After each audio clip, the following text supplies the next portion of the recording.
वीरान भारत के मध्य प्रदेश में विदिशा की एक जगह है जिसका नाम था तामोरिया वीरान।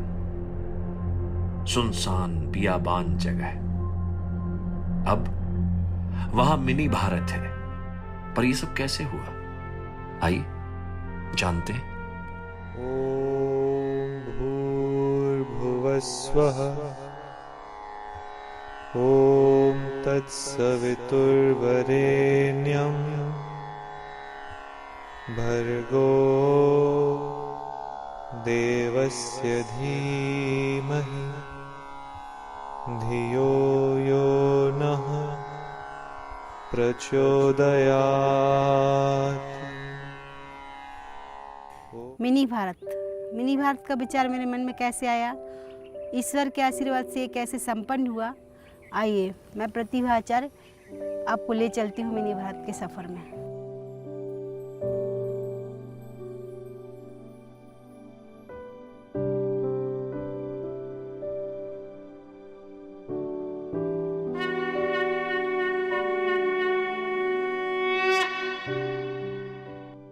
मुझे आज भी वो दिन याद है जिस दिन शारदा को मैंने पहली बार रोड के किनारे अपने 3 बच्चों के साथ देखा था।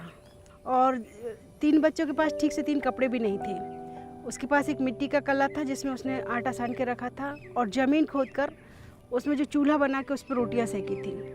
उन बच्चों को वो कैसे उसका पेट भरा था वो देखकर मुझे लगा कि नहीं, अब कुछ करना है। मैंने कहा शारदा चलो। उसने पूछा कहाँ? तो मैंने कहा जहाँ तुम्हारा अपना घर हो। पहली बार तो उसे विश्वास ही नहीं हुआ। फिर मेरे पति ने कहा कि शारदा चलो, वहाँ तुम्हारा सच में अपना घर होगा। उस दिन से मिनी भारत का सफर शुरू हुआ।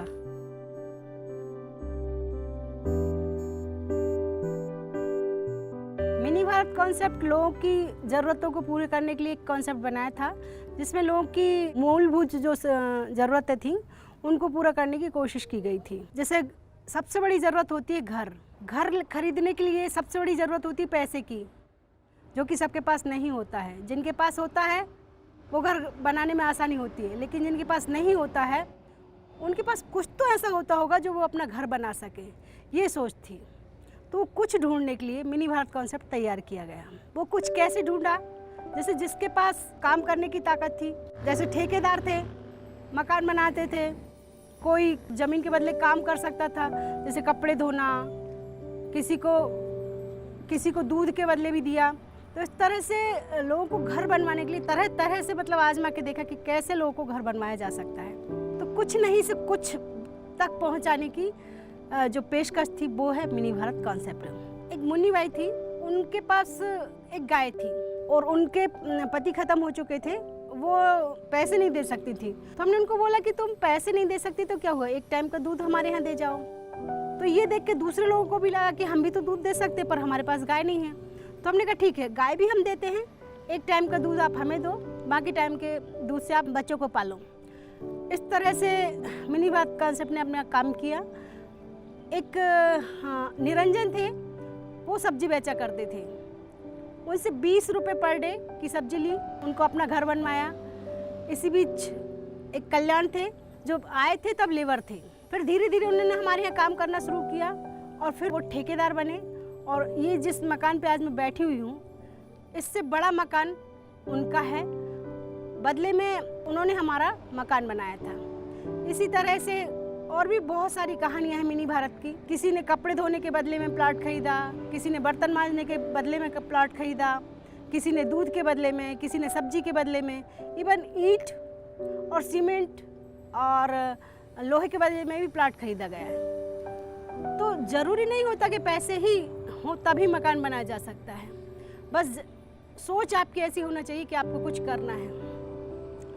ऐसे रोज़गार के उसमें हमने कई लोगों को रोज़गार उनमें ट्रेनिंगें दी। जो कुछ भी आता था वो करने को उनको कहा कि भी जैसे जिसको सिलाई आती थी, पर हमें आती तो है पर हम उसका करें क्या। तो हमने कहा कि आप सिलाई की दूसरों को ट्रेनिंग दो, जो आपका मेहनताना होगा, जो आपकी सैलरी होगी वो हम पेमेंट करेंगे। इस तरह से लोगों को हमने मोटिवेट किया और रोज़गार दिया। हम लोग इसमें मिनी भारत कॉन्सेप्ट में छोटे छोटे लोन दिया करते थे। एक हमने लोन दिया और उससे किराने की दुकान खुलवाई। मात्र 1,000 रुपये का लोन। ये 1,000 रुपये का लोन आप सोच भी नहीं सकते कि 1,000 रुपये से कोई दुकान भी खोल सकता है, वो भी किराने की। हम लोगों ने खुलवाई।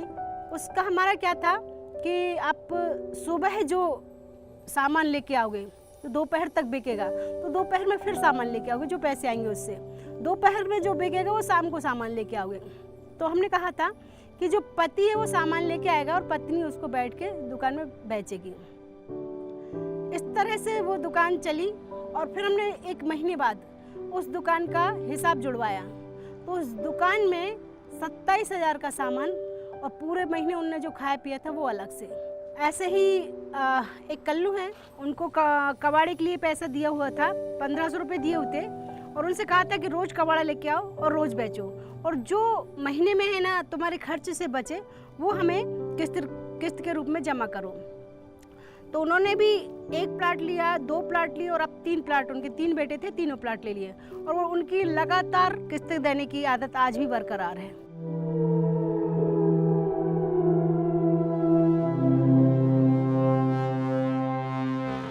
मिनी भारत बनाते बनाते कुछ दिक्कतें भी आई, जैसे मैं नाम नहीं लेना चाहूँगी क्योंकि वो उस समय के बिल्डर हुआ करते थे और जैसे मैं प्लाट बांट रही थी उससे उनको बहुत तकलीफ़ हो रही थी, तो वो आए, उन्होंने भी डराने धमकाने की कोशिश की।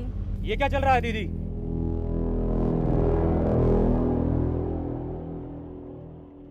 क्या चल रहा है? ये क्या चल रहा है? क्या चल रहा है? हम टुकड़े टुकड़े करेंगे और लाश का पता नहीं चलने देंगे। सुन, मैं लाश के टुकड़े भी नहीं करूंगी और पता भी नहीं चलने दूंगी। इसका अंजाम बुरा होगा। प्रतिभा आचार्य किसी अंजाम से नहीं डरती। क्या देखा आपने इनमें? ऐसा क्या है इनमें? हमसे क्या अलग है इनमें? हमारी तरह इन्हें भी अपने घर का अधिकार है। चल। और हाँ, जब भी जरूरत हो याद कर लीजिएगा, ये भाई आपके लिए हमेशा खड़ा है। मिनी भारत की शुरुआत में क्या होता था कि हम 51 रुपये बयाना लेते थे और कुछ एक आध किस्त लेने के बाद पोजीशन दे दिया करते थे। ये सारी बातें जब लोगों के बीच में गई तो एक दिन बहुत बारिश हो रही थी, सोमवार का दिन था, सावन सोमवार का, और लगातार लोग 51 रुपये हाथ में लिए हुए आ रहे थे। मेरा प्लाट कब नपेगा, मेरा प्लाट कब नपेगा, अब जगह नहीं बची है, मैं कहाँ, मुझे कहाँ प्लाट मिलेगा। इस तरह से काफ़ी टाइम तक, मतलब उस दिन हमारी 2 बीघा ज़मीन एक साथ 1 घंटे में नप गई थी। दिक्कतें अभी ख़त्म नहीं हुई थी। मैं और मेरे पति कहीं जा रहे थे कि हमने देखा कि हमारे घर के बाजू में कुछ बाबा बैठे हुए हैं। मेरे पति ने स्कूटर खड़ा किया और सीधा बाबाओं के पास पहुँचे। आइए मिलवाती हूँ मैं मेरे पति के आचार्य जी से। ये बहुत धार्मिक किस्म के हैं। इन्होंने वहाँ से बाबाओं को उठाया और सीधा मिनी भारत में जो बना हुआ मंदिर है उसमें ले जाके बिठा दिया।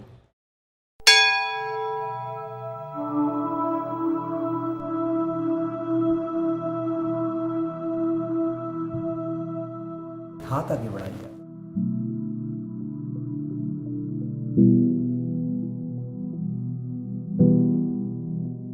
अलग निरंजन।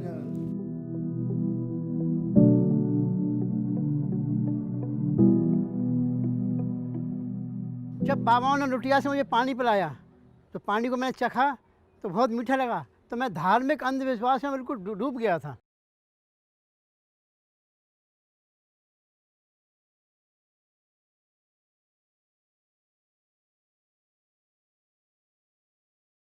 पानी तो मीठा है, चमत्कार, धन्य हो बाबा।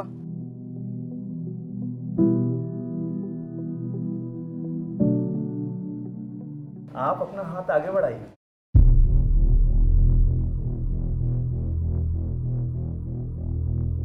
मौनी बाबा और उनके लोग रोज चंदा इकट्ठा करने जाते थे और लोगों से तरह तरह की बातें बोलते थे। इवन एक जगह तो उन्होंने ऐसा भी बोला कि आपके घर में सांप है और आपके 2 बच्चे हैं, 2 में से किसी एक को सांप खा जाएगा, यदि आपको बचाना है तो जो भी आपके पास है वो मौनी बाबा को अर्पण कर दो। ये सुन के मुझे इतना गुस्सा आया कि मैं सीधा मौनी बाबा के पास पहुँच गई। ये क्या हो रहा है यहाँ पे? प्रणाम माते, ये यज्ञशाला बन रही है। ऐसी होती है यज्ञशाला? हाँ माते, ये यहाँ पे हमारे मौनी बाबा समाधि लेंगे और वैसे भी आप ये सारी ज़मीन उन्हें दान करने वाली हैं ना? सारी जमीन दान? जी माते।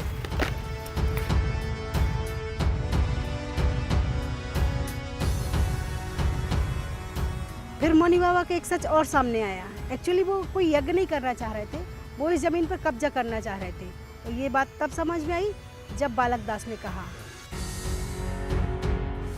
आचार्य जी, यहाँ हमारे मौनी बाबा इसी यज्ञशाला में समाधि लेने जा रहे हैं। क्या? बाबा समाधि बाद में लेगा, पहले इसकी आहुति मैं दूंगी।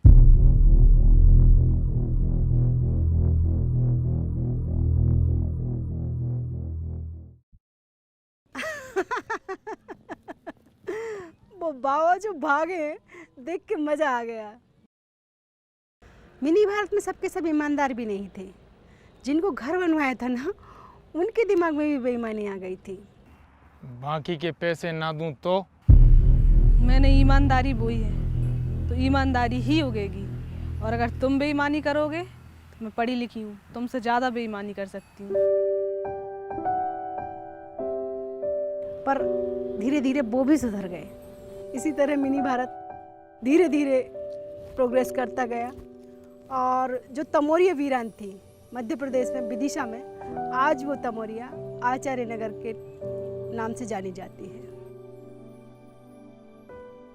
मंदिर में तो सब दिए जलाते हैं, कोई तूफान में दिया जलाए तो बात बने, कोई वीरानों में बस्ती बनाए तो बात बने।